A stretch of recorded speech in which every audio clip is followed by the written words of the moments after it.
Meanwhile, though, on a private call with top donors and supporters ahead of his expected entry into the presidential race next week, Ron DeSantis argued he is the most electable Republican. A New York Times reporter listened to the call yesterday, organized by a super PAC supporting DeSantis. The reporter quoted DeSantis as saying, "You have basically three people at this point that are credible in this whole thing: Biden, Trump, and me. And I think those three, two have a chance to get elected president. Biden and me."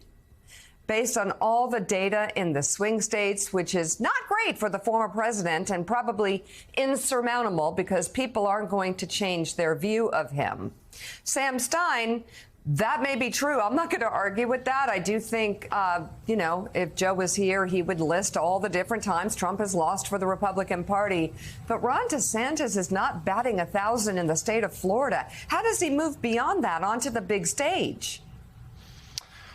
Well, look, I think he actually probably is correct in the sort of broad generalization of the race that he and Trump are the most likely to win, and then of the three, Trump and Biden have the most likely chance to win the general. But there is one sort of major caveat in there that I think goes unaddressed. We were reporting on it, which is he has to make the case that Trump actually lost in 2020. DeSantis has skirted that issue about whether the election was rightfully won by Joe Biden. All he said is that Joe Biden ended up president. That's a major hurdle he does have to clear, because otherwise you can't make the case forcefully that Trump is a loser if you can't concede that he in fact lost. Now, back to the point about Disney and all this stuff, I think these are intertwined. I think you're absolutely right. If your entire modus operandi is to fight something that's 2 feet in front of you, to be reactive to the sort of online politics of the moment and to live in a conservative echo chamber, then it becomes increasingly hard for you to appeal beyond that echo chamber. And this Disney fight is just proof positive of it. I mean, if you saw the reaction to it online yesterday after the news, the reaction from conservatives online was actually quite, they were cheering on DeSantis. They said, who needs these jobs anyway? We don't want 2,000 people from California coming to Florida. There's too much traffic in Florida as there is. That is a very short-term look at the situation. It doesn't appreciate the idea that anyone who's not following this very sort of bizarre fight now will look at it and say, wait a second, they just lost $1 billion and 2,000 jobs. How is that a win for DeSantis? Matt Lewis, is there another Republican who could jump in and really make an impact in this, what appears to be an array of choices that are limited? I don't think so. I mean, I like Tim Scott a lot. I would like to see him in the race. I think it would be nice to have someone who can offer a more positive, optimistic brand of conservatism. I don't think he can win, but it would be nice to have him in the race. Glenn Youngkin sent out a video yesterday that looked like a campaign video. I don't know what he's up to, sort of flirting maybe with the idea of running. But I think Ron DeSantis is right about this, that it's essentially, it looks like a race, a primary between Trump and DeSantis. One question I would have for DeSantis, though, is, does he think the electability argument is actually persuasive? Look, I realize if you're talking to political donors and you're trying to get their money, if you're on a conference call with political donors, maybe it works, right? You tell them Donald Trump can't win.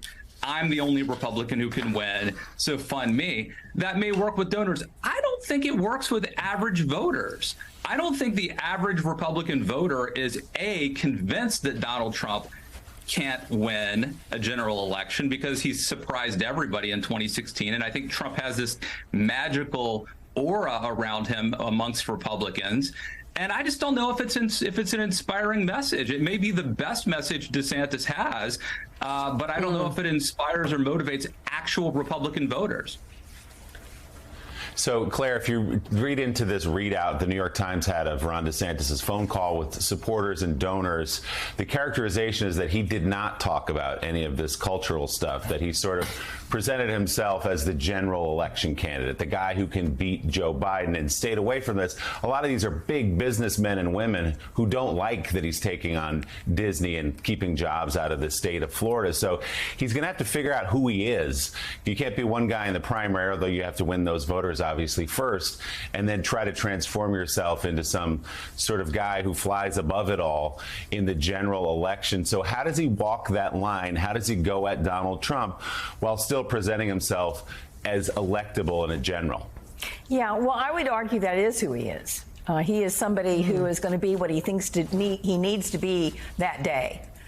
He is a performance politics politician. This is not a guy who has built relationships in the Republican Party. This is not a guy who has shown the kind of characteristics that most independent voters in America want. And here's the thing, Willie, that everybody has to remember. He's going to have hundreds of millions of dollars of paid and earned media attacking him in the months to come. He has relatively little baggage right now compared to Trump. But, you know, this has just begun. And everybody who is other than Trump and DeSantis are going to attack DeSantis because it's easier to attack DeSantis than Trump. And they're going to try to move ahead of him so they can be the viable alternative. So this is a long way from over. And I think DeSantis has real trouble ahead because there's a lot to attack him on.